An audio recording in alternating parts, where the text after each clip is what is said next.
भारत के इतिहास में एक नाम, इतना महान, इतना असंभव कि अगर वो किसी और सभ्यता का होता तो आज हर फिल्म, हर किताब, हर युद्धक था उसी के नाम पर होती। एक ऐसा सम्राट जो बर्फ से ढके कश्मीर की घाटियों से निकलकर मध्य एशिया की हवाओं, तुर्किस्तान की तलवारों, तिब्बत की चोटियों और बंगाल की धरती तक हर दिशा को अपने पराक्रम से झुका देता। ये कहानी है भारत के भूले हुए अलेक्जेंडर की, सम्राट ललितादित्य मुक्तापीड की, एक ऐसे राजा की जिसकी रोशनी समय की धूल के नीचे दब गई पर बुझी कभी नहीं। वर्ष 724 ईस्वी। कश्मीर एक स्वर्ग, एक संस्कृति, एक शक्ति, लेकिन इसी स्वर्ग के चारों ओर हुनों, तिब्बतियों और अरब सेनाओं का घेरा कसता जा रहा था। हर दुश्मन इस भूमि की संपन्नता पर नजर गड़ाए बैठा था। उसी अंधकार के समय जन्म हुआ एक राजकुमार का जो युद्ध को केवल कला नहीं मानता था बल्कि धर्म की रक्षा का संकल्प समझता था। इसका नाम था ललितादित्य। पर बड़े साम्राज्य आसान नहीं होते और बड़ी कथाएं हथियारों की परीक्षा से शुरू होती है। अरब सीमाओं से प्रेरित हुन सरदार उत्तर भारत की ओर बढ़ते हुए कश्मीर के द्वार पर खून की गंध फैलाने लगे। सभी को लगा अब इस स्वर्ग पर अंधेरा छा जाएगा। पर तभी युवा ललितादित्य अपनी पहली सेना लेकर रणभूमि में उतरे।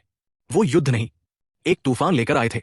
चट्टानों पर गूंजते रणशिंगे, धनुषों से बरसती अग्निवर्षा और कश्मीरी सेना की प्रचंड गर्जना। हुन सेना भय से डगमगाई और पीछे हट गई। उस विजय के बाद दरबार में सम्राट जयापीड खड़े हुए और पूरे आर्यावर्त के सामने घोषणा की, आज से इस राष्ट्र का भविष्य ललितादित्य मुक्तापीड के हाथों में है। तुरही बजी, कासे गड़गड़ाए, प्रजा ने जय हो से आसमान भर दिया। एक सम्राट जंग ले चुका था पर ललितादित्य केवल योद्धा नहीं थे, वो इतिहास के सबसे खतरनाक रणनीतिकारों में से थे।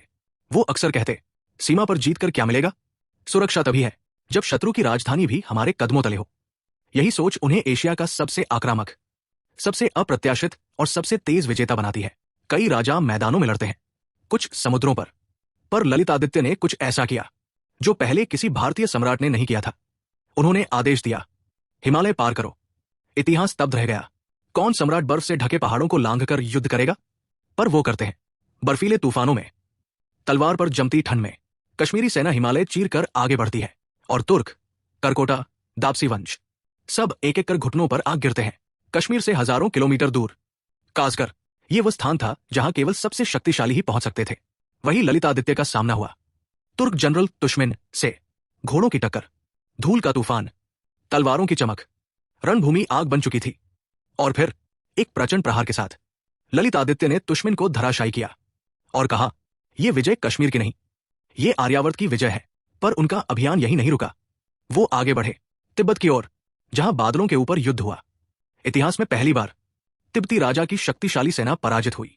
युद्ध भूमि पर जीत और राजनीति में, धर्मनीति में, हर जगह ललितादित्य का वर्चस्व स्थापित हो गया। उसी समय भारत का रत्न कन्नौज, समृद्ध, शक्तिशाली, गौरवान्वित राजा यशोवर्मन ने ललितादित्य को चुनौती दी। पर सम्राट केवल मुस्कुराए और बोले, जिसे तुम भारत का हृदय कहते हो उसे मैं हिंदू धर्म की ढाल बना दूंगा। युद्ध भीषण था। धनुषों, तलवारों, हाथियों की गर्जना में कन्नौज घुटने टेक देता है।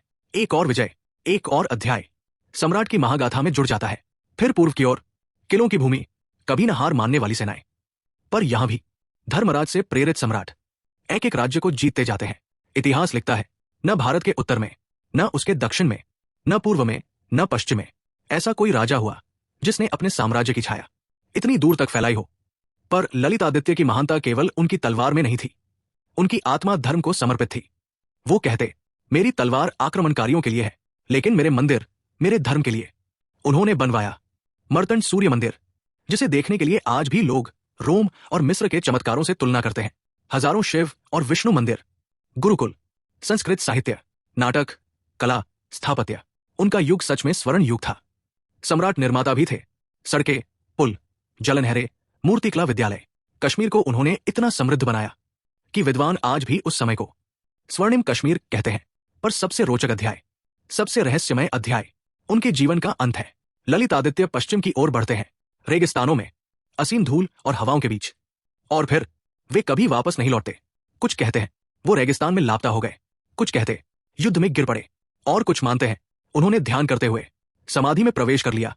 जो भी हुआ, इतिहास आज तक उस रहस्य को सुलझा नहीं पाया।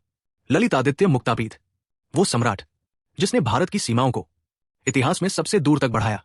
वो राजा जिसने धर्म की रक्षा की, सभ्यता को समृद्ध किया और ताजमहल से 900 साल पहले सूर्य मंदिर जैसा चमत्कारिक निर्माण करवाया।